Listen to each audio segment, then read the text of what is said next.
पाहूया. पश्चिम बंगाल सरकारचा शपथविधी कार्यक्रम निश्चित झालेला आहे. 9 मे रोजी दुपारच्या सुमारामध्ये ब्रिगेड परेड ग्राउंड या ऐतिहासिक ठिकाणी भव्य असा सोहळा पार पडणार आहे आणि या कार्यक्रमाकडे संपूर्ण देशाचं लक्ष लागलेलं आहे. मोठ्या प्रमाणावर तयारी देखील सुरू करण्यात आलेली आहे. पश्चिम बंगालचा मुख्यमंत्री कोण बनणार याकडे सर्वांचं लक्ष लागलं आहे. मुख्यमंत्री पदासाठी सुवेंदू अधिकारी, शौमिक भट्टाचार्य, दिलीप घोष यांचं नाव सध्या चर्चेत आहे. मात्र स्वपन दासगुप्ता, अग्निमित्रा पॉल आणि कालियागंजचे स्वामी ज्योतिमर्यानंद, निखिल बॅनर्जी यांची देखील नावं आघाडीवर आहेत. केंद्रीय गृहमंत्री अमित शहा यांची त्या राज्यातील केंद्रीय निरीक्षक म्हणून नियुक्ती देखील करण्यात आली आहे. बंगालमध्ये शहा यांच्या जोडीला ओडिशाचे मुख्यमंत्री मोहन चरण मांझी हे सहनिरीक्षक देखील असतील.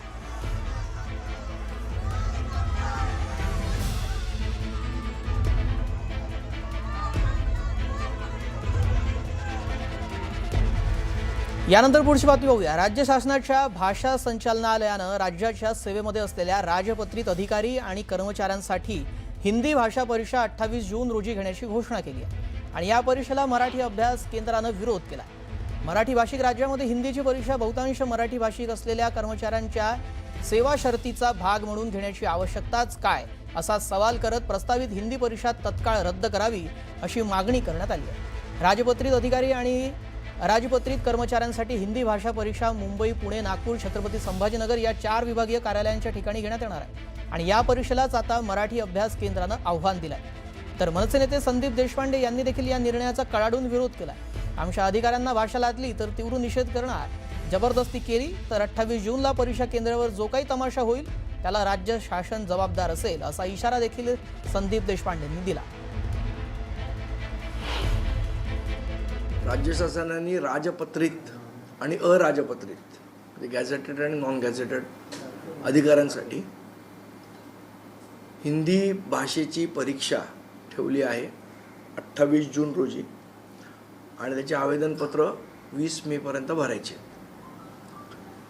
एका ठिकाणी आपण सगळ्यांना सांगतोय की मराठी भाषा बोलली पाहिजे, मराठी भाषा शिकली पाहिजे, मराठी भाषा आली पाहिजे. अगदी रिक्षा ड्रायव्हर असतील किंवा टॅक्सी ड्रायव्हर असतील यांनी मराठी भाषा बोलली पाहिजे. त्या परीक्षेला विरोध करणारे लोक आता हिंदी भाषेची परीक्षा राजपत्रित आणि अराजपत्रित अधिकाऱ्यांसाठी कशाला ठेवतायत हा महत्त्वाचा प्रश्न. मुळात महाराष्ट्राची राजभाषा ही मराठीच आहे. इथे हिंदी भाषा अधिकाऱ्यांना येण्याची गरज नाही. तर अधिकाऱ्यांकडे ज्यांचं काम आहे त्या लोकांना मराठी येणं गरजेचं आहे.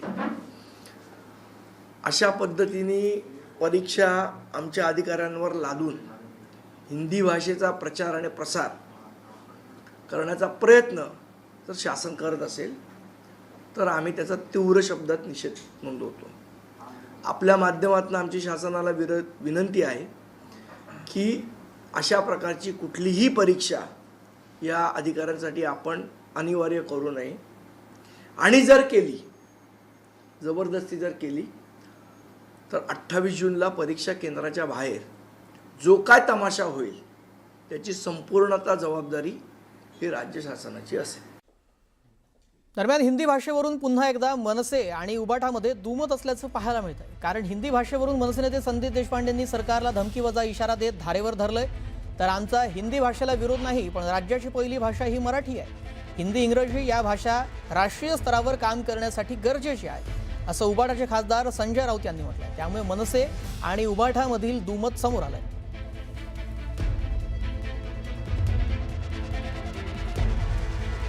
हिंदी भाषेचं काय उत्तर प्रदेशला पाठवणार आहेत का अधिकाऱ्यांना, का बिहारला पाठवणार आहेत? गरजच काय हिंदी भाषेची आणि ती शिकण्याची.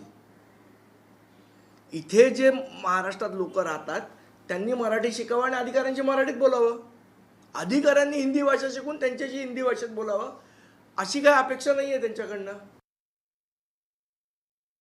हिंदीला आम्ही कधी विरोध केला नाही. मराठी ही पहिल्या क्रमांकाची भाषा आहे.